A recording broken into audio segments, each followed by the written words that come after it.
Welcome everybody to my newest Let's Play, a hack of Chrono Trigger called Chrono Trigger Prophet's Guile.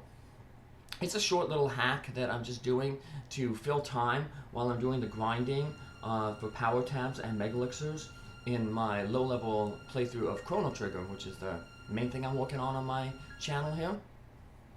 But I figured I didn't want to just waste time without putting any uploads on my channel while I'm doing that grinding. So I figured I'd do this little small side story. And like I said, it's a fan-made game, and it basically details kind of like a what-if scenario or an imagining of what happened to Magus when he was pulled into the gate by Lavos after the party defeated him in Chrono Trigger. What's interesting here is this is the party that I used actually when I fought Magus in my low-level playthrough. Although it was really mainly just Frog doing all the work. Crono helped in the second phase, but... So we get a telling of the scene here. Basically verbatim of what happened in the actual game. A lot of the, pretty much like all the assets used in this game are from the base game. There's a few added areas, but enemies, tiles and stuff, mostly taken from the base game. The picture there of Magus, though, on the character screen, that is not from the base game. So this first episode, we're just going to see Magus pulled to 12,000 BC. And what he's going to do to integrate himself into Zeal society. So in the same cave that Crono and the party come to after they defeat Lavos in the prehistoric times. The game will actually do some flashbacks to what Crono and the party is doing during episodes, or during this playthrough. I said episodes because this is kind of roughly divided into 3 little quests. So the first one here basically is Magus proving himself to the Queen, getting her confidence, and then he takes a small little sub-quest on. The second one, he has to take the Guru, Melkor, to Mount Woe. And then the last one is he has to deal with some damage that's taking place in the Ocean Palace. So it's like I said, 3 small little separate things. Now Magus is kind of just trying to determine the time period here. And he'll find out the exact date in a little bit. See, we're back in Zeal here.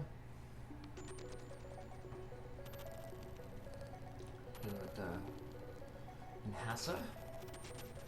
Everything forged and field to defy water, light, shadow. The swords of Zeal are praying for the full source to balance energy of Lavos. Oh, we're doing Hassa, we're dreams. Maya, Quanora, I'm curious of yours, and I apologize. Enjoy the spelling city of dream traveler.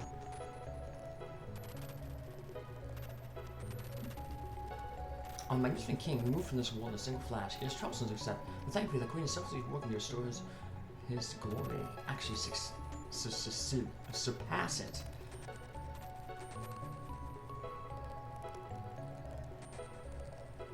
My lord, it's overpowering. It's a childhood nightmare was unleashed.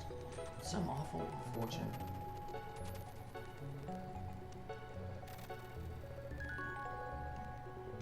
This guy, this little doll here, makes a reference to Janus. Janus, we know, is actually Magus. Janus was the prince of Zeal, and he was pulled in to a time gate by Lavos and deposited in 600 AD. And ever since then, he's basically been trying to get revenge on Lavos.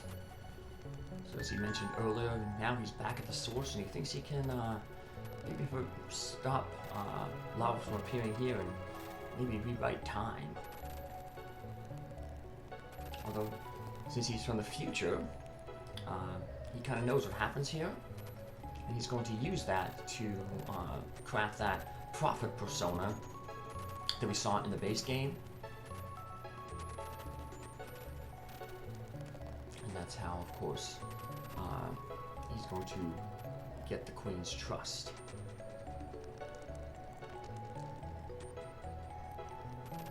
Yeah.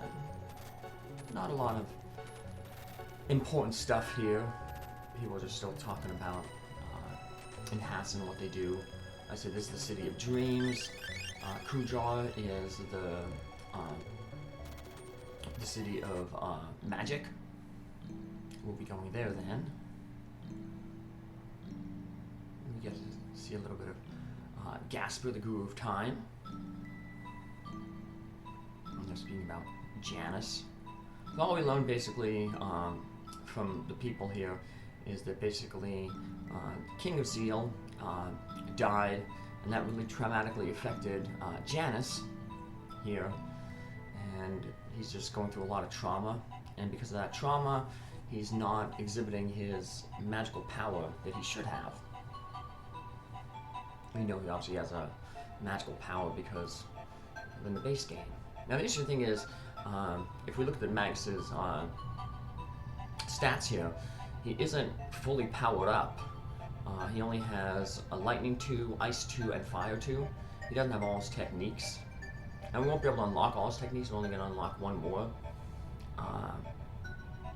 There's no like chance to fight and grind in this thing. Well, you could, but there's no reason to. Weird thing is, like I stated, that he doesn't have all his techs because the in-game explanation for why he lost all his techs is when he fights Lavos in the base game, in the Ocean Palace. Lavos drains his power.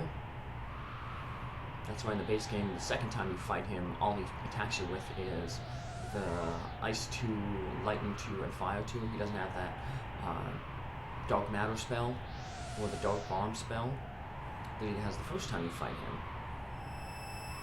So it's weird that they, but I guess just for, you know, challenge purposes, I guess they figured it'd be too easy to give him all his techs, make him full powered. He actually comes at the level, if you actually recruited him, in the low playthrough that I'm doing, I didn't recruit Magus. Like I said, he's an optional character, but if you did recruit him, he'd come basically with the stats and equipment that he does here in this hack. Now we're in Kujar, City of Magic. Talk with these folks here. I'm gonna talk more about Man Machine and a little bit more about the King. This company, that group that made the hack, Kujar Laboratories, obviously they take their name after the Kujar Laboratories here in this city, but they actually are trying to make a sequel to Chrono Trigger, an unofficial sequel, Crimson Echoes, but then Square hit him with a cease and desist letter. But in that game, the main antagonist is King Zeal. I've never played the game, I've just read about it. There's apparently playthroughs of it on YouTube. I heard the game was never actually completed because before they actually completed it, you know, that's when Square hit them with the cease and desist. But I guess people up to the point where it was created or completed, uploaded those parts to YouTube. But apparently it tries to bridge the gap between Chrono Trigger and Chrono Cross. There was a game set between them. At the beginning of this episode, we saw there was a little bit of a text there. There was a game in the series called Radical Dreamers, but it was only released in Japan, and it was a text-based adventure. And it kind of details this kid Surge, his companion Kid, and this magic user Guile, who's meant to be Magus, as they raid this place called Viper Manor. And those three characters, Surge is actually the main protagonist in Chrono Cross, and Kid is an important character in that game as well, kind of like a secondary main character. And Guile is a side character that you can get in that was apparently supposed to be Magus, but then they changed it. So he's not officially Magus, but people suspect that that's who it originally was supposed to be. Another throwback to Chrono Trigger.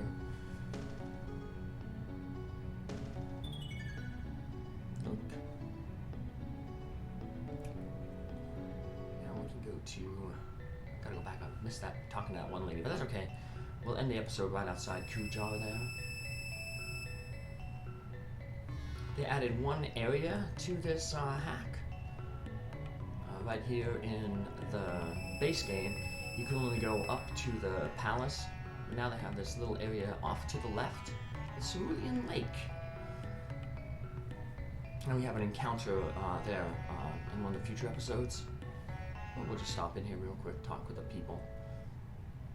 So just mainly gathering information right now. Source of Zeal's waterfall.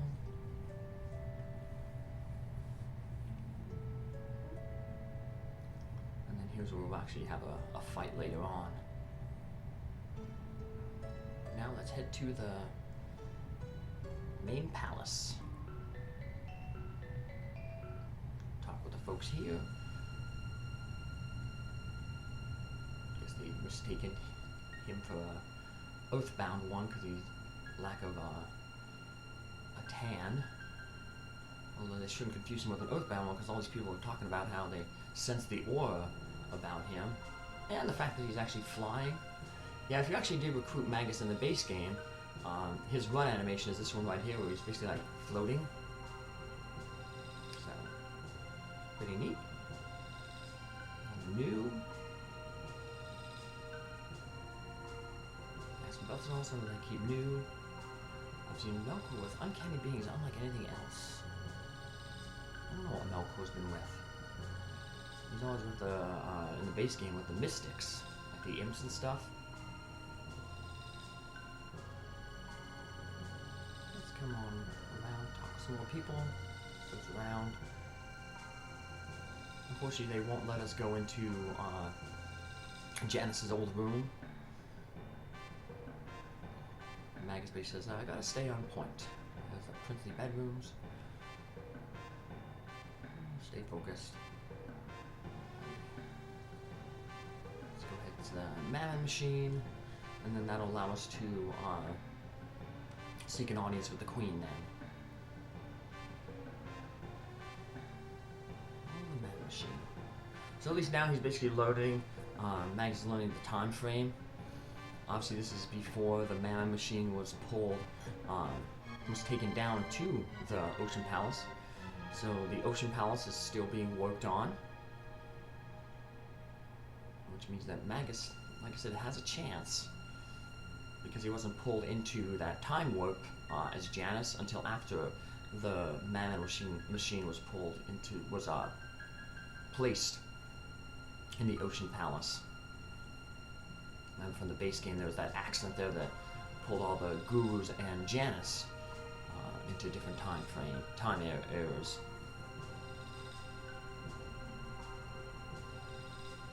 Yes, we have. That'll allow us to go talk with the queen.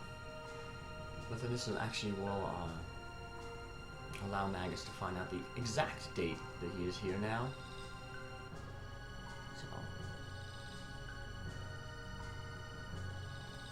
Comes and says, hey, I'm a prophet, I need to talk with the queen. This lady says, give me a second. She says, come on in and talk with the queen. And then Magus is going to tell him about a big prediction that apparently just happened yesterday. So they're basically going to laugh at him and not necessarily believe that he's a prophet. So he's going to have to find a different way to get into the queen's good graces. And that will lead into the next episode where we actually do some fighting. So the first thing, the way he's going to try to, convince the queen that he's a mighty oracle, he's basically say that this big blizzard is going to happen, and they're like, good job, you predicted something that happened yesterday. So, yeah, they laugh. Good job, you predicted yesterday's tempest with stunning accuracy. But hey, at least now this, like I said, puts them in the right time frame. He just chalks up to a miscalculation from traveling. Talks about the Earthborn child reborn in the caves. We know that from the base game. They don't really say the importance of that Earthbound child, but it was enough that, remember, Shala and Janus went to the Earthbound cave to visit. That's how Magus knew at least what time period he was in when the game first started here. Because he went to that cave where the Terror Cave was, and he's like, hey, wait, I know where this place is. Because, you know, in the base game, like I said, Magus and Janus, who is Magus, and Shala go visit that child being born. So you remember, Magus now basically tells the queen, did you know the gurus have these hidden rooms? Because remember, the gurus are kind of a little weary about Queen Zeal. They're afraid of her ambitions and what Lavos may actually end up doing to Zeal. And so they've been kind of having a little bit of, they've been keeping some secrets from her. And those secrets were kept here in these special rooms. One's in Hassa, one's in Kajar. And those are those rooms that are accessed when you use the books. Water summoned wind, wind makes flame dance. If you open those books in that correct order, then the secret room was revealed. And one we got like the Black Rock, another one we got to fight like 6 news. Got some ideas. But here's they will give us our first quest, because they're still not convinced of our power. Now they know we have power because they're going to say basically they can sense the magical aura around us, but they want to see it in action. So they're going to task us with slaying some beasts that are around the Kujar skywalk there. It's just a little bit of a thing going on. You see Dalton, he's not wearing his eye patch. This hack will explain where he got his eye patch, or at least put forth a theory on where he gets his eye patch.